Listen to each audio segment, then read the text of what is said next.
Chapter 24. No One POV. Past Scene 3. Diane teleported herself to her bedroom with a smile on her face. Today, she had the best times of her life. She quickly got into the shower and cleaned herself, so that the others would not get an unknown scent from her. She looked at the marks in her hand and sighed. It was the result of her being late to the dinner she is to have with her fiancé. Fiancé. She hated that word. She hated him. He claimed her without her consent. He mocked her as his and took her away from her parents. No one was to go against his word. He is their creator. He is the devil. She looked at herself in the mirror. If only she wasn't born with the power of the stone, she could be free to choose love, choose where she goes, how she spends her time. But no, she had to catch the eye of the devil and become his prey. A knock filled the room, gaining her attention.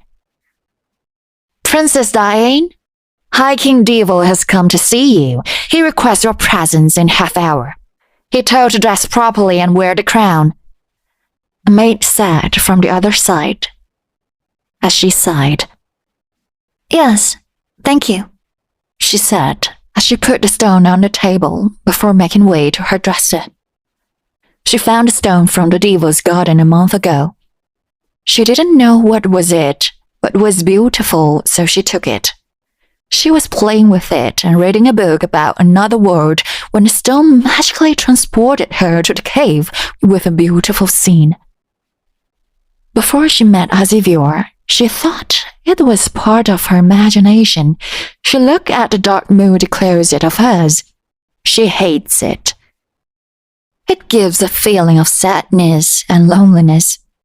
Then, again, her life was filled with that. She quickly put on a dark red gown and fixed her hair into neat put-up. She put on her jewelry and finally put her crown. She initiated her magic. As the marking formed in her skin, she looked at the mirror and stared at the upside moon-black crescent on her forehead. It was the only thing she knew truly belongs to her. It was her family mark. After she made sure she was presentable, she made way to the throne room. She knew if she messes up, she would again be punished. You are a minute late, Devil said as she entered the throne room. My apologies, Your Majesty, she said, bowing her head as he chuckles. Come, sit, he said. She nodded and sat on the cushion on the floor next to his chair. What were you up to today? He asked as he crouched to her level. Reading, she said as he rose his eyes and sat straight. Instead of wasting your time on that, can't you study the rules of the kingdom and train to become my future queen? He said. She formed his hand to a fist, trying to contain her cries. Immediately, she felt pressure on her hand before it was raised up. You want to punch me, princess? He said, as he looked at her with amusement. Fear filled her as she knew the look. He swayed his hand in the air as a circle appeared in front of him. Bad girls need to be punished now, don't we? He said as her eyes widened with tears. Go on, he said. She sniffed, but then obeyed and went to stand on the circle. She closed her eyes as she prepared herself from the unbearable pain. The devil smirked as his entire eyes turned pitch black. The circle glowed, and Diane felt the air around her increased. Suddenly, she felt the air in her lungs being sucked out. She felt her heart and her body burn as she screamed and fell on her knees. Stop! She screamed, but the devil is known to show no mercy.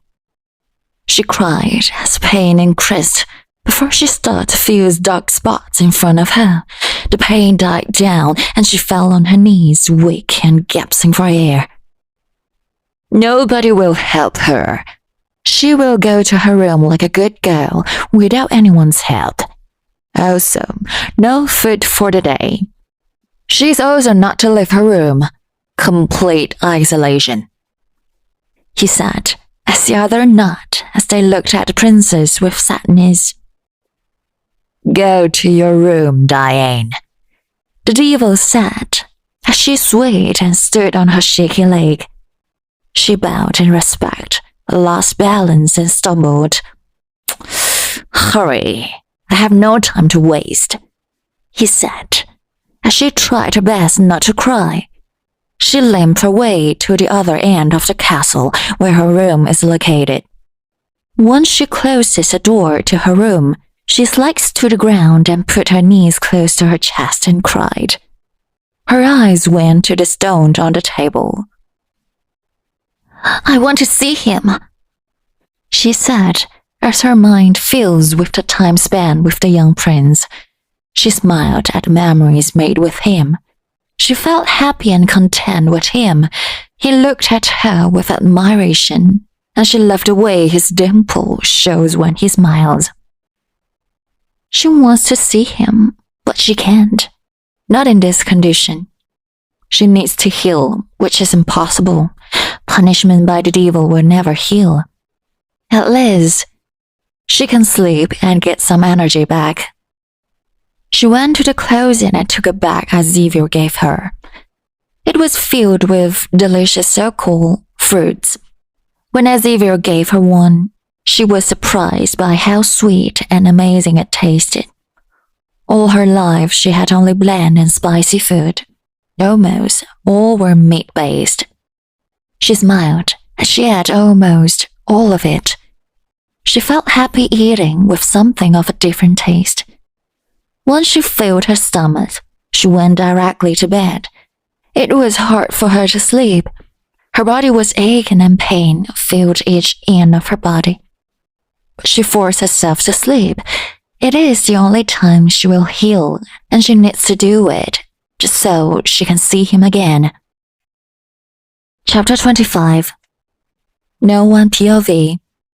Past Scene 4. A month has passed. The Prince of Zolodin Terrain and the Princess of Hell escape from their royal life and always meet at the cave. They find the time and meet every day. It wasn't long when they completely fell in love. They felt happy in each other's company, and it was something they lacked since childhood. Presently, they were in the cave garden. Xavier was sitting with his back relaxed on a tree. On her lap was Diane, her hands wrapped around his neck. He was stroking her hair as she fell asleep. She was amusing to him at first. The girl had never seen green leaves, fruits, or even has tasted chocolate. Her expression when she got a bit of the terrain most luxurious and tastiest chocolate was priceless. It touched something in his heart, and he wanted to taste her lips. It didn't take long before he crushed his lips on her.